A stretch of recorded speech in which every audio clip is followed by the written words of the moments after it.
दोस्तों आप सभी का स्वागत है देवेंद्र क्लासेस यूट्यूब चैनल में फिर एक बार नई ऊर्जा के साथ।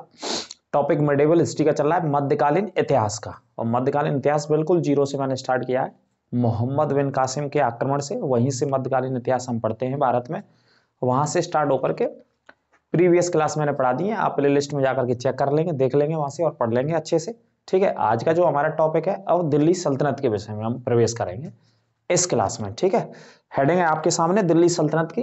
तो दिल्ली सल्तनत के विषय में प्रवेश करेंगे, बारे में पढ़ेंगे हम। दिल्ली सल्तनत मतलब राजधानी दिल्ली थी भारत में। जो भी विदेशी आक्रांत आए, विदेशी आक्रमणकारी आए, और सल्तनत मतलब सुल्तान अपने आप को उन्होंने कहा भारत में, है ना। दिल्ली के सुल्तान होते थे, सुल्तानों ने शासन भारत पर किया। एक समय था मोहम्मद बिन कासिम सबसे पहले आता है, सुबक्तगीन आता है, महमूद गजनवी आता है, मोहम्मद गौरी आते हैं। ये चार लोग भारत में आते हैं, अलग अलग समय में आते हैं, अलग अलग वर्षों में आक्रमण करते हैं और आक्रमण करके संभवतः वापस चले जाते हैं अपने देशों के लिए। लेकिन मोहम्मद गौरी जब भारत में आक्रमण किया 1175, 1178, 1191 और 1192 में, और उसके बाद 1194 चंदावर की लड़ाई जयचंद के खिलाफ, उसके बाद भी वापस चला जाता है वो। लेकिन अंत में जब 1204-5 में पंजाब में चिनाब और झेलम नदियों के मध्य में खोकर जनजाति पर वो आक्रमण करता है और उन्हें हराता है। जब वापस जाता है तो भारत का अधिकार, उत्तर भारत का अधिकार कुतुबुद्दीन ऐबक को दे जाता है। ये उसका एक योग्य और वफादार और ताकतवर सेनापति था मोहम्मद गौरी की सेना का।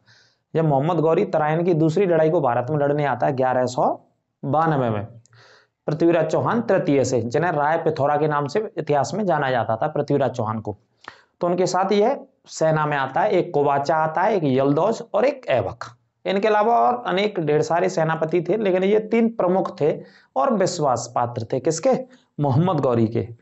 तो कोवाचा और यलदौज को मुल्तान, सिंध और गजनी वो वाले इलाके देके जाता है, लेकिन ऐबक को कौन सा क्षेत्र देकर के जाता है? जहां मोहम्मद गौरी ने जीता था, उत्तर भारत वाला, अथवा आप समझेंगे दिल्ली वाला, अजमेर वाला, या उत्तर भारत के जितने भी इलाके थे जो मोहम्मद गौरी ने जीते भारत में, वो अपने सेनापति को देके वापस चला जाता है। क्योंकि इतिहास में कहा गया है कि मोहम्मद गौरी का कोई भी पुत्र नहीं था। पुत्र नहीं था तो इसने अपने जो दास थे, गुलाम थे इसकी सेना के, उन्हीं को अलग अलग राज्य सौंप गया। तो यहां से फिर शुरुआत हो रही है दिल्ली सल्तनत की कायदा से, है ना। तो देखिए पढ़ेंगे दिल्ली सल्तनत के विषय में, है ना। तो सबसे पहले हम जान लेते हैं कि दिल्ली सल्तनत पर कितने वंशों ने शासन किया और कब से शासन शुरू होता है ना। कुछ बेसिक बातों को सबसे पहले नोट करेंगे जिससे आपकी समझ में टॉपिक आएगा। तो देखिए सबसे पहले दिल्ली में सुल्तानों का शासनकाल, सुल्तान बोलते थे अपने आप को जो है ना, तो सुल्तानों का शासनकाल, ये लाइन पहले लिख लेंगे, ये बेसिक बात समझने के लिए, फिर टॉपिक पे चलते हैं। सुल्तानों का शासनकाल शुरू होता है 1206 से 1526 ईस्वी तक रहता है शासनकाल, है ना। ये पहला पॉइंट आप याद रखेंगे। कब से शुरू होता है? 1206 से शुरू होता है भाई साहब, और 26 तक शासन करते हैं दिल्ली में सुल्तान जितने भी होते हैं, है ना। नंबर एक। दूसरा, दिल्ली में अमीर तुर्कों ने, क्या बोलते थे इन लोगों को? अमीर तुर्क बोलते थे अपने आप को। अमीर तुर्कों ने तुर्की साम्राज्य की, तुर्की वंश की स्थापना की थी, है ना। किसने स्थापना करी तुर्की वंश की? अमीर तुर्कों ने। ये नाम कई बार दिल्ली सल्तनत में पढ़ाऊंगा, बड़ा चर्चा में रहता है। जो समुदाय था, जो लोग थे जिनका प्रभुत्व था या प्रभावशाली थे दिल्ली में शासन करते समय, उन्हें अमीर तुर्कों के नाम से जाना जाता था, क्योंकि इनकी नस्ल, इसकी वंश, इनकी परंपरा तुर्की वंश से आती थी। ठीक है, second and third point is, note करेंगे आप यहाँ पे,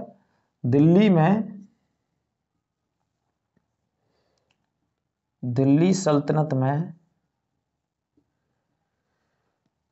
5 वंशों ने शासन किया। कितने वंशों ने शासन किया? 5 वंशों ने शासन किया। ठीक है, तो ये बेसिक पॉइंट आपको पता होनी चाहिए इसे पढ़ने से पहले। दिल्ली सल्तनत में 5 वंशों ने शासन किया था। नोट करते चलेंगे और क्लास को ज्यादा से ज्यादा शेयर करेंगे। यहाँ से बहुत सारे प्रश्न आने वाले हैं आपके एग्जाम में इस टॉपिक से, मध्यकालीन वाला। दिल्ली सल्तनत का बहुत अति महत्वपूर्ण टॉपिक है, जो है ना। नोट्स भी बनाते रहेंगे आप। बेटा मिलेगा नहीं यहाँ का से पढ़ाया हुआ आपको, बिल्कुल निःशुल्क है ना। पैसे खर्च करते घूमना बड़े बड़े शहरों में, तब भी नहीं मिलेगा। तो 6 से 1526 तक अमीर तुर्क इनको कहा गया, जिन्होंने शासन किया। सुल्तान की इन्होंने उपाधि जहां पर धारण करी, तुर्की वंश बोलते थे। दिल्ली सल्तनत के पूरे एक लंबे चौड़े इतिहास में 1206 से, देखो कब शुरू होता है 1206 में, और खत्म कब होता है 1526 में। ये रहता है शासनकाल इनका, है ना। ऐसे भी नोट कर लेना, यहां शुरू होता है 1206 में और कब तक चलता है 1526 तक। दिल्ली सल्तनत का पूरा एक लंबा चौड़ा शासनकाल, ठीक है। और इसी लंबे चौड़े शासनकाल में कितने वंश आते हैं दिल्ली में? 5 वंश आते हैं। 5 वंश शासन करते हैं दिल्ली में आकर के, ठीक है। ये पॉइंट आप याद रखना। अब 5 वंशों के विषय में देख लेते हैं, कौन कौन से 5 वंश दिल्ली सल्तनत में शासन करते हैं पहले, है ना। नोट कर लेना, फिर एक एक करके उन्हीं के बारे में हम पढ़ेंगे, ठीक है। तो सबसे पहले देखेंगे, सबसे पहले जो उत्तराधिकारी था मोहम्मद गौरी का उत्तर भारत में, तो 5 वंश कौन कौन से थे यहां पे देख लेते हैं। नंबर 1, सबसे पहला जो वंश था वो था ममलूक वंश। ममलूक वंश था सबसे पहला, है ना। ये नोट कर लेंगे, सबसे पहला वंश ममलूक था। लेकिन इसके और भी नाम है, वो भी मैं बताऊंगा। दास वंश भी इसी को बोलते थे, गुलाम वंश भी इसी को बोलते थे, है ना। लेकिन ज्यादा जो नाम रहा इसका वो ममलूक वंश रहा, है ना। इसी को क्या बोलते थे, यहां लिख देता हूं मैं ब्रैकेट में, दास वंश लिख लेना। दास वंश बोलते थे इसी को, और इसी को बोलते थे गुलाम वंश, ठीक है। और ममलूक वंश के नाम से भी जाना गया है। तो सबसे पहला इसी का शासनकाल था 1206 से 1290 तक। 1206 में ये शुरू हुआ, 12 से 6 से शुरू होकर के कब तक शासनकाल किया इन्होंने? 1290 तक, ठीक है जी। दूसरा पढ़ेंगे, इनके बाद कौन सा वंश शासन करता है भारत पर? तो इनके बाद जो शासन कर रहा है भारत पर वो कौन सा शासन कर रहा है? खिलजी वंश आता है ना। कौन सा वंश रहता है? खिलजी वंश। दूसरा जिसने दिल्ली पर शासन किया, ये दूसरे नंबर का वंश था खिलजी वंश, ठीक है। खिलजी वंश 1290 में आएगा, क्योंकि ये यहाँ खत्म होता है तो यहाँ पे ये शुरू होगा 1290 से लेकर के। और खिलजी वंश कब तक शासन करेगा? एक्चुअल में एक वर्ष लिख लेंगे, 1320 तक खिलजी वंश शासन काल करता है ना। कुछ कम ही समय तक शासन करता है। तीसरे में हम पढ़ रहे होंगे, यहाँ पे तुगलक वंश आएगा तीसरे स्थान पर। कौन सा वंश आएगा? तुगलक वंश, ठीक है। तुगलक वंश ने कब तक शासन किया भाई साहब? तो तुगलक वंश 1320 से शुरू हो जाएगा, आपको पता ही है। अंतिम वर्ष कौन सी है? 1320 से शुरू होगा तुगलक वंश, और 1320 से शुरू होकर 1414 तक, ठीक है। 1320 से 1414 तक। चौथे वंश की हम बात करेंगे तो सैयद वंश आएगा। कौन सा आएगा? 4th स्थान पर सैयद वंश। सैयद वंश शासनकाल करेगा। सैयद वंश की वर्ष लिखेंगे तो कब से शुरू होगा? 1414 से 1450 तक। इसे नोट कर लेंगे। ये शासनकाल भैया बहुत महत्वपूर्ण होते हैं, ये सभी वंशों के शासनकाल बहुत इंपॉर्टेंट है ना। शासनकाल बहुत इंपॉर्टेंट है, 1414 से 1450 तक। पांचवा और अंतिम जो आएगा वो आप जानते हैं, लोधी वंश आएगा। कौन सा वंश आएगा? लोधी वंश। लोधी वंश ने 1450 से 1526 तक दिल्ली पर शासन किया। 1450 से 1526 तक लोधी वंश ने शासन काल किया, ठीक है। ये बेसिक क्लास है और यहीं से आपको पूरा का पूरा एक क्या मिलेगा? एक प्रारूप मिलेगा अच्छे से पढ़ने के लिए इस पाठ को। ममलूक वंश या दास वंश इसी को बोलते थे, या गुलाम वंश कब शुरू होता है? 1206 में, और कब तक रहता है? 1290 तक। खिलजी वंश कब शुरू होता है? फिर 1290 में स्थापना होती है, और 1320 तक ये लोग शासन करते हैं। कौन से? खिलजी वंश वाले, ठीक है भाई साहब।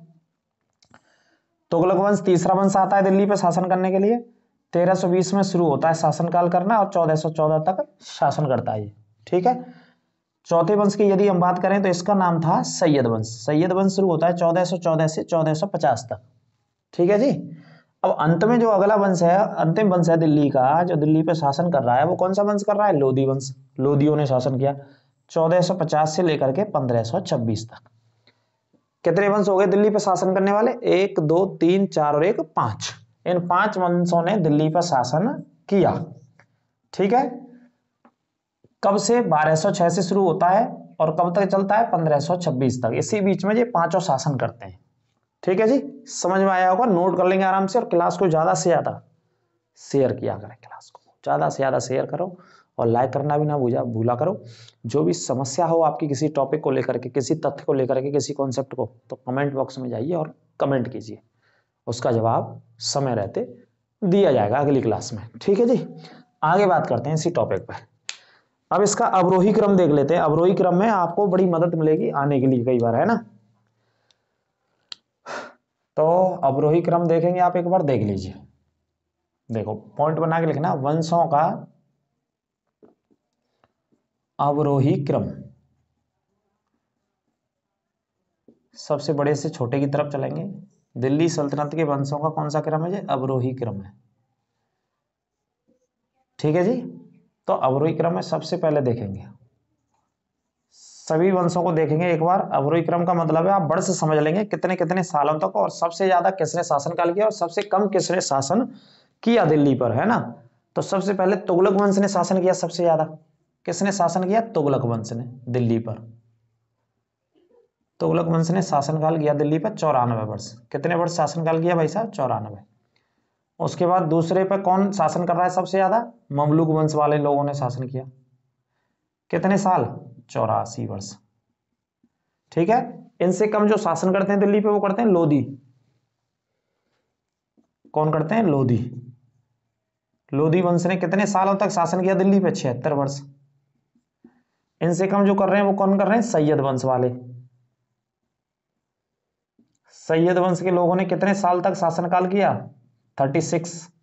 और लास्ट में सैयद वंश के बाद कौन शासन कर रहे हैं? सबसे कम समय तक जो शासन कर रहे हैं वो खिलजियों ने शासन किया। खिलजियों ने जो शासन किया वो कितने साल तक शासन किया? 30 वर्ष तक। ठीक है, ये आपको याद रखने, ये बेसिक क्लास है बिल्कुल, और अच्छे से समझो दिल्ली सल्तनत को पढ़ने से पहले, है ना। पहली क्लास में पूरा सार मिलेगा आपको बहुत अच्छे से, और नोट्स बना लेंगे भाई साहब पेन कॉपी उठा के, है ना। तो देखिए अवरोही क्रम का बड़े से छोटे में हम चले हैं दिल्ली में वंशों का। तो सबसे ज्यादा शासन करने वाला तुगलक वंश रहा दिल्ली में 94 साल। दूसरे स्थान का जो वंश रहा दिल्ली में शासन करने वाला वो 84 वर्ष ममलूक वंश। लोधियों ने शासन किया 76 ईयर्स में। सैयद वंश ने शासनकाल किया 36 साल में। और खिलजियों ने कितने साल शासन किया? 30 साल तक शासनकाल किया। ये हो गया भाई साहब एक बार अवरोही क्रम। ठीक है, समझ पाए आप बात को? बहुत अच्छे से बिल्कुल क्रिस्टल क्लियर मैं आपको बता रहा हूं। 6 से 26 तक ये स्थिति थी। ठीक है, अब भारत में जो स्टार्टिंग हो रही है उसे समझो आप। स्टार्टिंग हो रही है वो कैसे हो रही है देखो। इधर से मैं हटा दूं इसे, ये नोट कर लिया आपको, नोट कर लेना, क्लास को रिपीट करके आप अच्छे से रिपीट करके नोट करेंगे क्लास को, है ना। इसे भी मैं हटा देता हूं, ये भी आपने नोट कर लिया होगा, है ना। अवरोही क्रम में आप नोट कर लेंगे सारे वंशों की वर्षों को, कौन कितने कितने सालों को मैंने लिखाया आपको। अब देखिए आगे क्या होता है। प्रारंभिक वंश को इतिहासकारों ने क्या बताया? भिन्न भिन्न नाम बताए हैं। ठीक है, तो सबसे पहले किसकी बात कर रहे हैं हम? कुतुबुद्दीन ऐबक की बात कर रहे हैं ना। तो देखो मोहम्मद गौरी के साथ में साइड में समझ लो, मोहम्मद गौरी जब भारत आता है तो ये भारत 3 लोगों को लेकर के आता है। कितने लोगों को? 3 लोगों को। एक का नाम आता है यलदौज। एक सेनापति कौन था इसका? यलदौज, ये यलदौज नाम का। एक का नाम था कुबाचा और एक का नाम था ऐबक। ऐबक का तुर्की भाषा में अर्थ होता है चंद्रमा का देवता, भी बताएंगे। तो यलदौज, कुबाचा। कुबाचा को क्या देखे जाता है? ये गजनी वाला साम्राज्य के भाई आप गजनी को संभालो। गजनी जीता था गौरी ने। इससे देखे जाता है सिंध और मुल्तान। सिंध और मुल्तान देखे जाता है। ठीक है जी। और ऐबक को देकर के जाता है उत्तर भारत का क्षेत्र। कौन सा क्षेत्र दिया जाता है ऐबक को? उत्तर भारत वाला। कहने का मतलब सरल भाषा में यदि बच्चे इस क्लास को देखेंगे तो दिल्ली का क्षेत्र देकर के जाता है। तो ये 3 सेनापति मोहम्मद गौरी की सेना में भारत आए थे तराइन की दूसरी लड़ाई के समय 1192 में। कब लेकर के आता है गौरी इनको? 1192, जो तराइन की दूसरी लड़ाई हुई। ठीक है, तो सिंध और मुल्तान से तो अभी हमें मतलब नहीं, हम क्या पढ़ रहे हैं? उत्तर भारत, और उत्तर भारत में क्या पढ़ रहे हैं हम? दिल्ली। और दिल्ली पे कैसे देखे गया उत्तराधिकारी के रूप में? ऐबक को छोड़ गया। ऐबक इसका गुलाम था मोहम्मद गौरी का। तो इस तरीके से यहां पे चलता है। अब देखिए, नोट करेंगे, इतिहासकारों ने दिल्ली सल्तनत के पहले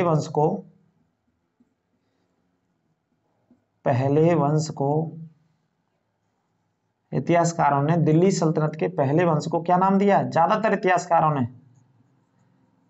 ममलूक वंश नाम दिया है। जो सबसे पहला वंश था उसे क्या नाम दिया है? ममलूक वंश, इतिहासकारों ने। ठीक है, क्यों दिया है इसका एक रीजन मैं आपको बता देता हूं। ममलूक का अर्थ होता है, ममलूक मतलब हबीबुल्लाह एक इतिहासकार है, उन्होंने बताया ममलूक का अर्थ, ममलूक का अर्थ है जहां पे गुलामी से संबंधित है, दास से संबंधित है। इसे आप नोट कर लेंगे थोड़ा सा। मैं गुलामी के बंधन से मुक्त, माता पिता से, गुलामी के बंधन से मुक्त, बंधन से मुक्त माता पिता, माता पिता से उत्पन्न संतान है, उत्पन्न संतान है। ठीक है जी, तो इस वजह से ये क्या नाम दिया गया? ज्यादातर ममलूक नाम दिया गया ज्यादातर इतिहासकारों ने इस वंश को। लेकिन इतिहास में आपसे पेपर में जो क्वेश्चन आता है वो गुलाम वंश लिख देता है, नॉर्मल है ना। गुलाम वंश आप समझ लेना, मैं बता रहा हूँ। गुलाम वंश इसी वजह से नाम पड़ा, इसी वजह से नाम रखा गया कि भैया वो गुलाम था, जीवन भर गुलाम रहा मोहम्मद गौरी की सेना में, इस वजह से नाम दिया गया। लेकिन ज्यादातर लोगों ने इसको प्राथमिकता दी है कि भाई इसे ये बोलेंगे, और इसका अर्थ गुलामी के बंधन से मुक्त, गुलामी के बंधन से मुक्त ऐसे माता पिता जिनसे उत्पन्न जो संतानें हैं उनको ममलूक आ गया। ठीक है, तो ममलूक नाम इनको दिया गया। अब देखो अगला फैक्ट यहां पे, कुछ इतिहासकारों ने आपको बताइए क्या क्या बोलते थे पहले वंश को? गुलाम वंश, गुलाम वंश भी कहा गया है ना। और क्या क्या कहा गया? दास वंश भी बोला जाता है इसी पहले वंश को, दास वंश भी कहा गया। जो पहला वंश है उसे इतने नामों से जाना गया, गुलाम वंश, दास वंश या ममलूक वंश, है ना। ये याद रखना। हबीबुल्लाह नामक इतिहासकार ने जो बात बताई है यहाँ पे, कौन से इतिहासकार ने? हबीबुल्लाह नामक इतिहासकार ने जो बात बताई है।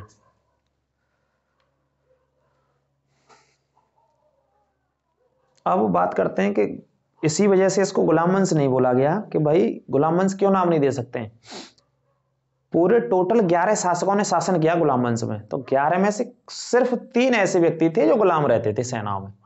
3 के अलावा जो 7 या 8 शासकों को हम पढ़ेंगे वो गुलाम नहीं थे किसी के, उन्होंने शासन किया दिल्ली पर। तो इस वजह से इतिहासकारों में मतभेद है कि भाई जब 11 शासक थे गुलाम वंश में, जब 11 में से 3 ही गुलाम रहे किसी ना किसी के, तो पूरे वंश को गुलाम कैसे बोल सकते हैं? आप नहीं बोल सकते ना एक लंबे चौड़े शासन काल के वंश को। इसी वजह से विरोधाभास था कि इसे गुलाम वंश नहीं कहा जा सकता। और क्या कहा जा सकता है इसको? ममलूक वंश। ऐसी संतानें जो गुलामी से मुक्त हैं, उनका गुलामी से लेना देना नहीं है, ऐसे लोगों को ममलूक कहा गया। इस वजह से ये नाम ममलूक पड़ा इसका। लेकिन परीक्षा में, पेपर में, पैटर्न में, हमारे यहाँ जो एग्जाम है वनडे एग्जाम में, वहां गुलाम वंशी लिख करके आता है, वहां दास वंशी लिख करके आता है ना। तो इजीली आप समझ लीजिएगा, ये सभी तीनों के तीनों मोहम्मद गौरी के गुलाम रहते थे सेना में, इस वजह से गुलाम नाम पड़ गया। आगे देखिए, अब आगे बात करते हैं। इधर से मैं हटा देता हूं, जो समझ गए होंगे आप पूरा किस किस ने कितने साल तक शासनकाल किया है ना अच्छे से। यहीं से क्वेश्चन आएंगे, बेसिक क्लास है और पहली क्लास है जी आज आपकी। अगले पॉइंट पे बात करेंगे तो देखो, 3 शासक नहीं लिखेंगे, 3 सुल्तान, 3 सुल्तान ही कौन थे? 3 सुल्तान ही गुलाम थे। दिल्ली में जो शुरुआत होती है उनमें 3 सुल्तानों का नाम 3 गुलामों से जोड़ा जाता है। 3 लोग गुलाम थे, कौन कौन से? एक तो ऐबक, कुतुबी वंश बोलते थे इसका। अपना खुद का कौन से नाम दिया गया इतिहासकारों ने? कुतुबी वंश का शासक। दूसरा कौन सा था जहाँ इल्तुतमिश, ये भी गुलाम था सेना में, ऐबक की सेना में रहता था ये। इसके वंश को क्या बोला गया इतिहासकारों ने? शमसी वंश का व्यक्ति था ये, अपने निजी इनके वंश थे। तीसरा जो था वो कौन सा गुलाम था? बलबन। इल्तुतमिश की सेना में रहता था गुलाम की दृष्टि से, तो इसका कौन सा वंश था? बलबनी वंश बोला गया है।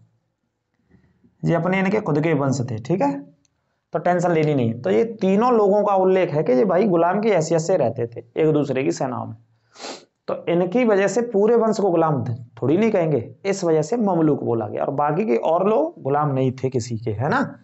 तो ऐबक के वंश को क्या बोला गया? कुतुबी वंश। इल्तुतमिश के वंश को किस नाम से? शमसी वंश के नाम से। और बलबन के किस नाम से? बलबनी वंश के नाम से। ये तीनों के तीनों कौन थे? गुलाम थे, ठीक है। तीनों सुल्तान थे या तीनों गुलाम थे या तीनों दास थे। इस तरीके से आप इसे देख सकते हो, पढ़ सकते हो, ठीक है जी। आगे देखेंगे, देखो आगे बात करेंगे। अब ये समझ गए आप बेसिक पूरी बात। अब ऐबक, कुतुबुद्दीन ऐबक के विषय में बात करते हैं, ठीक है। इसे मैं हटा देता हूँ और कुतुबुद्दीन ऐबक के विषय में आराम से पढ़ेंगे, धैर्य से पढ़ते रहिए, नोट करते रहिए, पूरा नोट्स बनाइए अच्छे से, क्योंकि बेटा 2023 में आने वाली है बहुत बम्पर वैकेंसी, और फिर समय नहीं मिलेगा। आप अगर एन समय के लिए बैठेंगे तो समय नहीं मिलेगा, जिससे कि पहले से ही आप कवर करते रहिए। और जीएस का सबसे ज़्यादा विस्तार रहता है कोर्स का, है ना, तो पढ़ते रहिए बिल्कुल। तो देखिए आगे, अब हेडिंग डालेंगे ऐबक, और पूरा नाम कुतुबुद्दीन ऐबक। कुतुबुद्दीन ऐबक पूरा नाम इनका, ठीक है। हेडिंग में डाल लो आराम से। और सिर्फ ज़्यादा शासनकाल नहीं है इनका, कुतुबुद्दीन ऐबक कुछ ही समय तक जीवित रहे भैया। इसे मैं हटा देता हूँ, समझ गए होंगे आप इसके बारे में। कुछ ही समय तक जीवित रहे कुतुबुद्दीन ऐबक। तो देखो 1206 में ये गद्दी पर बैठते हैं, दिल्ली के सल्तनत सुल्तान बनते हैं, और 1210 में इनकी मृत्यु हो जाती है। कौन सी वर्ष में? 10 में मृत्यु हो जाती है, 1210। एक सेकंड, 1210 में मृत्यु हो जाती है। कितने समय तक रहते हैं? 4 सालों तक रहते हैं ना, 6 से 10 मतलब 4 वर्ष, ठीक है। तो देखो आप, पहला पॉइंट, दिल्ली सल्तनत में दिल्ली सल्तनत में तुर्की साम्राज्य की स्थापना, तुर्की साम्राज्य की स्थापना किसने करी? कुतुबुद्दीन ऐबक ने, क्योंकि भाई मोहम्मद गौरी इसी को बना के गया दिल्ली का, उत्तर भारत का। कुतुबुद्दीन ऐबक ने की थी, है ना। दिल्ली सल्तनत में तुर्की साम्राज्य की स्थापना किसने करी? कुतुबुद्दीन ऐबक ने की थी, नंबर 1। एंड द सेकंड में लिखेंगे ऐबक ने दिल्ली पर, या इसे क्या लिख सकते हैं आप? उत्तर भारत पर कितने सालों तक शासनकाल किया? 4 वर्षों तक, 4 वर्षों तक शासन किया।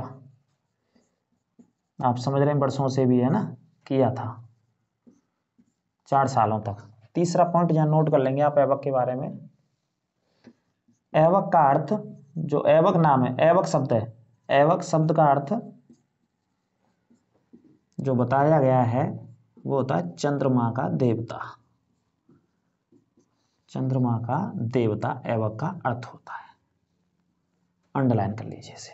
क्या होता है? चंद्रमा का देवता, ठीक है, ये नोट कर लेना। कौन से शब्द का? जो पीछे लगा है इसके, ये वाला शब्द ऐबक, कुतुबुद्दीन ऐबक। कितने साल तक रह रहा है? सिर्फ 4 साल तक रह रहा है ना, 6 से 10 में इसकी मृत्यु हो जाती है। अगला पॉइंट देखिए, इसके इस तरफ देख लेंगे यहां से। ऐबक ने राजधानी कौन सी बनाई अपनी? तो ये पॉइंट कई बार आता है भाई साहब। ऐबक ने अपनी राजधानी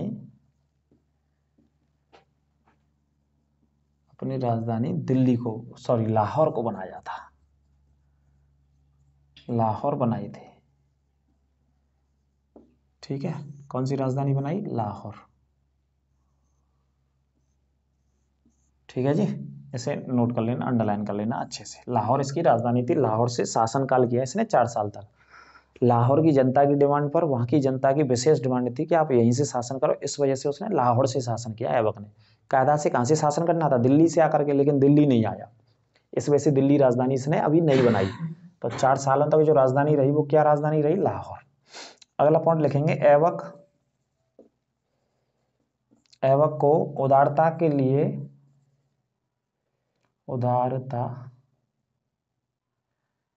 ऐबक को उदारता की वजह से, बहुत उदार व्यक्ति था, गरीबों की मदद करता था, वजह से लाख बख्श इसको कहा गया।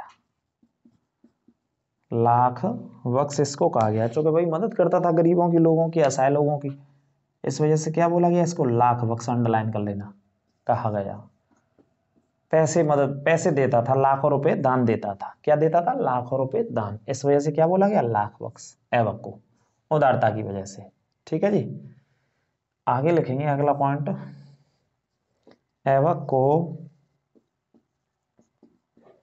हाथियों के दान की वजह से, हाथियों का भी दान करता था, हाथियों के दान की वजह से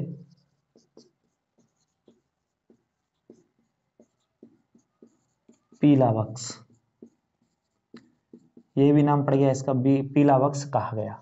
हाथियों का दान करता था, कहा जाता था उस समय। किस वजह से? हाथियों को दान करता था, इस वजह से, है ना। इसे हटा देता हूं, ये नोट कर लिया होगा आपने। ठीक है, तो पीला बख्श कहा गया हाथियों की दान की वजह से, और लाख बख्श कहा गया किस वजह से? उदारता की वजह से। ठीक है, लाख बख्श, ये ध्यान रखना अच्छे से, ये पॉइंट पूछा गया कई बार। राजधानी लाहौर थी ऐबक की, हाथियों का दान कर रहा है, तो पीला बख्श इसको कह रहे हैं, इतिहासकारों ने बोला है। अगले पॉइंट की चर्चा करेंगे। अगला पॉइंट देखिए,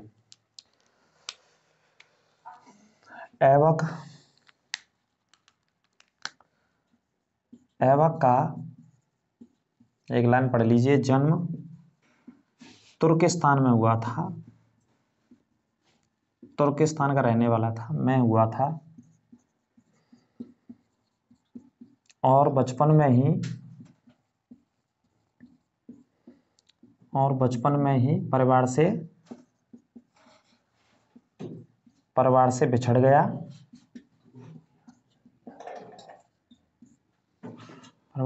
गया, और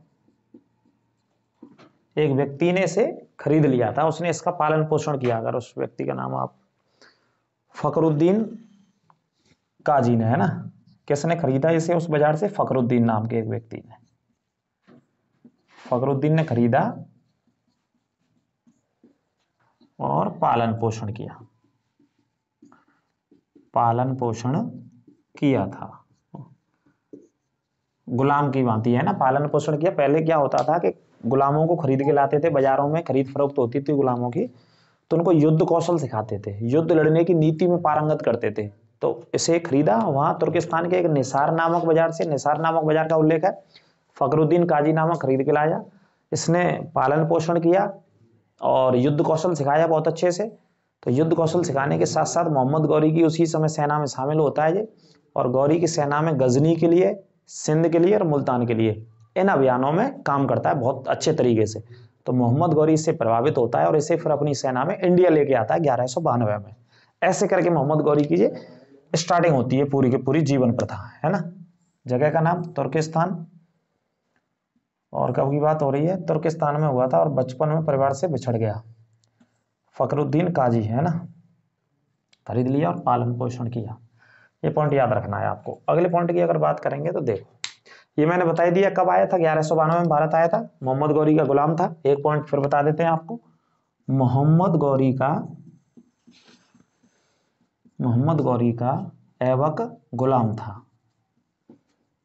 ऐबक कौन था? गुलाम था, सेना में रहता था, सेवा देता था मोहम्मद गौरी की में, है ना। तो मोहम्मद गौरी का ही गुलाम था। ठीक है, ये पॉइंट याद रखने हैं आपको। आगे बात करेंगे, देखो इधर से मैं हटा देता हूँ, फिर नोट करेंगे आगे नेक्स्ट पॉइंटों को, नोट करते रहेंगे बहुत अच्छे से। जो पूरा पहली क्लास है दिल्ली सल्तनत की, तो कुछ भूलोगे नहीं और सब याद हो जाएगा। ठीक है, गुलाम था ये तो कल से ही बता रहा हूँ, परसों से पहली क्लास है। अगले पॉइंट की, ऐबक ने उत्तर भारत में क्या कराया, मस्जिदों का निर्माण कराया। उत्तर भारत में कुछ वर्ष मैं आपको बता देता हूँ यहाँ थोड़ा सा टर्म, 1195 से 1199 के मध्य, 1195 से 1199 है ना। जो दिल्ली सल्तनत से पहले ही करवा रहा है, इनको ध्यान रखना, कोई दिक्कत नहीं। 95 से 1199 तक मस्जिदों का निर्माण कराया।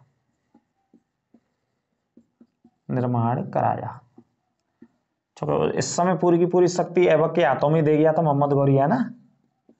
95 से 99 के मध्य, 96, 97, 98, 99, 4-5 सालों के दौरान कुछ मस्जिद बनवाता है, और वो बहुत फेमस मस्जिद है ना। ऐबक कहाँ पे बनवा रहा है, उत्तर भारत में। अभी मैं नाम भी बताऊंगा आपको, तो नाम लिखेंगे मस्जिदों के जो बहुत फेमस बनवाई इसने। कुबतुल इस्लाम मस्जिद बनवाई दिल्ली में। दिल्ली में कौन सी मस्जिद बनवाई, दिल्ली में कुबत उल इस्लाम मस्जिद बनवाई थी, ये दिल्ली में बनवाई थी। आइए पेपरों कई बार नोट कर लेना, ठीक है। कौन सी मस्जिद बनवाता है दिल्ली में, कुबत उल इस्लाम मस्जिद।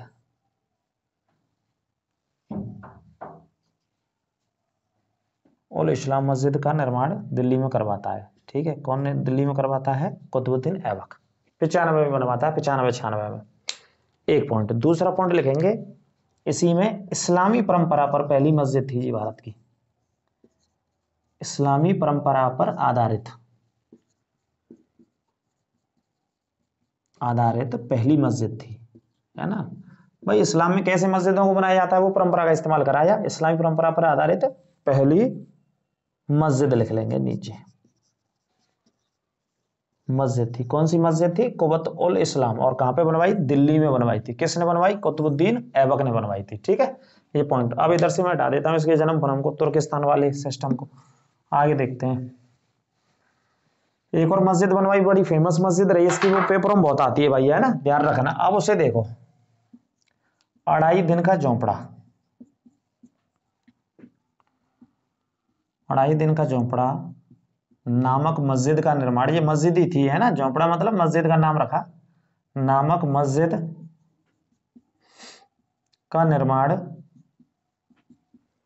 अढ़ाई दिन के झोंपड़ा नामक मस्जिद का निर्माण कहां पे करवाया, अजमेर में। ये अजमेर में, ध्यान रख लेना और रट लेना, अजमेर में निर्माण कराया था या बनवाई थी, ठीक है जी। कहां पे, अजमेर में, इस बात को याद रखना। आगे देखो, अगला पॉइंट मैं बता देता हूं। कुतुब मीनार का बहुत पॉइंट फेमस आता है एक, है ना, तो उसे भी लिख लो आप। ऐबक ने दिल्ली में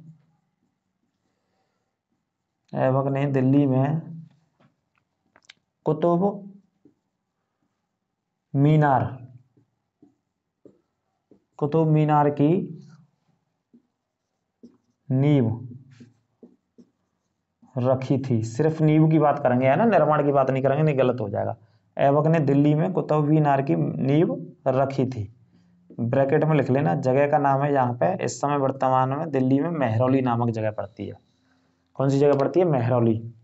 अशोक स्तंभ भी है यहाँ पे, है ना। इसे हटा देता हूं मैं अब, और देखते जाइए आप आगे। ये पॉइंट बहुत इंपॉर्टेंट है, मस्जिद मंदिरों के तो, है ना। मस्जिद बनवाई वो बहुत, सबसे ज्यादा मस्जिदों को ही पूछ लेता है एग्जामिनर।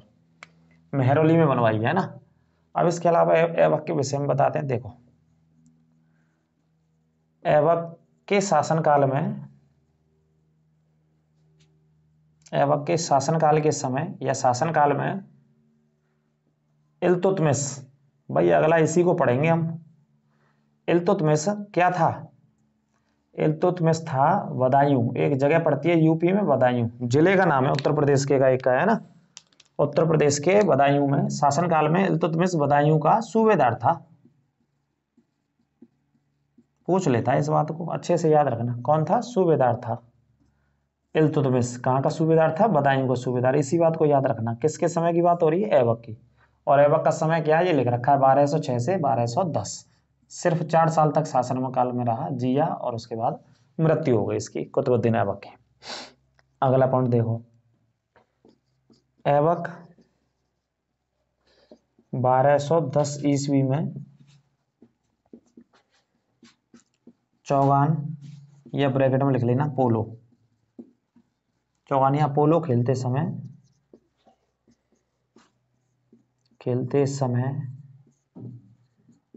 घोड़े से गिरकर, ये पूरा लिखना है, घोड़े से गिरकर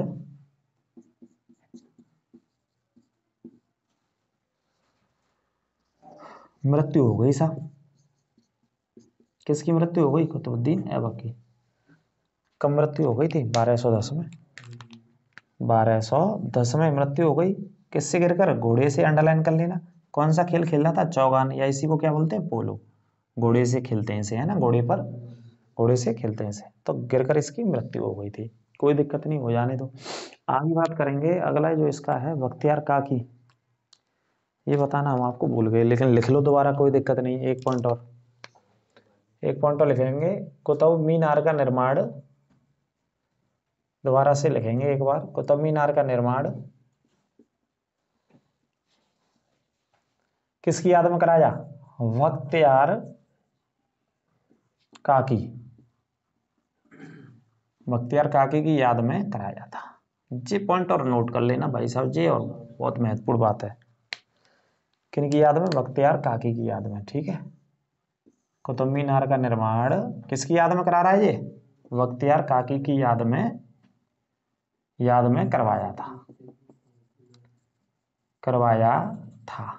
ठीक है जी, बख्तियार काकी। ये पॉइंट बहुत इंपॉर्टेंट है, इसे नोट कर लेना बख्तियार काकी वाले को, ऐबक की, है ना। आगे बात करेंगे इसके बारे में। देखो इधर से हटा दूं मैं,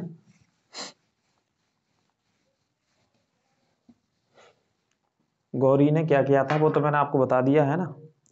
कितने क्षेत्रों को जीता था उसने, उसके साथ गौर, बामियान और गजनी जैसे युद्धों में भाग लिया था। अमीर आखूर के पद पर रहता था जी। एक पॉइंट लिख लेना। गौरी की सेना में ऐबक किसकी भांति काम करता था? अमीर ए आखुर। शुरू की बात है वैसे तो, पर लिख लो आप। अमीर ए आखुर के पद पर कार्य करता था या रहता था? कार्य करता था। ठीक है, अमीर आखुर का मतलब होता है, क्या मतलब होता है इसका? अश्वशाला,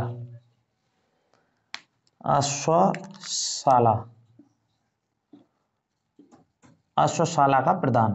जो घोड़े रहते हैं उसकी शाला का प्रधान है ना, अश्वशाला का प्रधान। इस पद पर रहता था, और इसी पद पर रहते हुए इसने अपनी योग्यता का परचम दिखाया मोहम्मद गौरी को, ऐबक ने, और 3 लड़ाइयों में भाग लिया उसके साथ। भारत आने से पहले 3 लड़ाइयों में कहां भाग ले रहा है? अगर बात करें तो 3 लड़ाइयों में भाग लिया गौरी के साथ। एक गजनी की लड़ाई में, इससे पहले एक मुल्तान की लड़ाई में, और एक सिंध की लड़ाई में। इन लड़ाइयों में भाग लिया उसने, अपनी योग्यता का परिचय दिया। तो इससे मोहम्मद गौरी बहुत प्रसन्न हुआ, और मोहम्मद गौरी से लेकर के आया भारत। अब क्या होता है, ये 1210 में जो मर जाता है, इसकी मृत्यु हो जाती है। यहां से मैं हटा देता हूं, नोट करते चलेंगे इसे बहुत अच्छे से। जब मृत्यु हो जाती है तो कौन होता है? देखिए, ऐबक की मृत्यु के बाद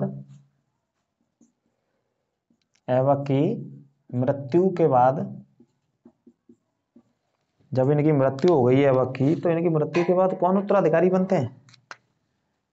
ऐबक की मृत्यु के बाद एक अयोग्य शासक आता है कुछ महीनों के लिए। अयोग्य था, वो चला नहीं पाया। अयोग्य शासक आराम शाह को क्या करते हैं? तुर्की अमीर गद्दी पर बैठा देते हैं। ये तुर्की अमीर बार बार आएंगे, है ना, समझिए ये क्या मामला है। ये तुर्क नस्ल के थे, और इनको अमीर बोलते थे, तुर्क अमीर या अमीर सरदार, है ना। तो किसे बिठा दिया ऐबक की मृत्यु के बाद दिल्ली की गद्दी पर? आराम शाह को बिठा दिया, जो एक अयोग्य आदमी था, अयोग्य शासक था, चला नहीं पाया दिल्ली को। सिर्फ कितने समय तक शासनकाल किया इसने ऐबक की मृत्यु के बाद बैठा? तो एक पॉइंट लिख लेंगे, आराम शाह केवल 8 माह तक, केवल 8 महीनों तक शासन किया, शासन किया, केवल 8 महीनों तक शासन किया। और उसके बाद 8 महीनों के बाद जो शासन में आता है वो कौन आता है? इल्तुतमिश आता है। क्योंकि ऐसा कहा गया भैया, क्या कहा गया है? कुतुब मीनार के बारे में बाद में नोट कराएंगे आपको, क्योंकि यहाँ का टॉपिक है नहीं कुतुब मीनार। कुतुब मीनार की सिर्फ नींव रखवाई थी ऐबक ने, और नींव रखवाने के बाद ही ऐबक की मृत्यु हो गई 4 साल के दौरान। ठीक है, आगे पढ़ाएंगे इल्तुतमिश के शासनकाल में उसे। तो आराम शाह आया, अमीर तुर्कों ने आराम शाह को बिठा दिया गद्दी पर।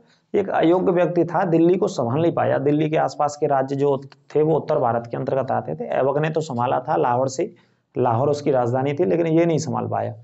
8 माह तक ही शासन करता है, उसके बाद इसे गद्दी से हटा दिया जाता है। और अगला जो योग्य और ताकतवर या प्रतिभाशाली या वीर, एक सुल्तान कह सकते हैं आप, वो इल्तुतमिश गद्दी पर बैठता है दिल्ली की पर। और इल्तुतमिश ऐबक का दामाद था, क्या बोलते हैं उसे, वो दामाद था उसका, है ना।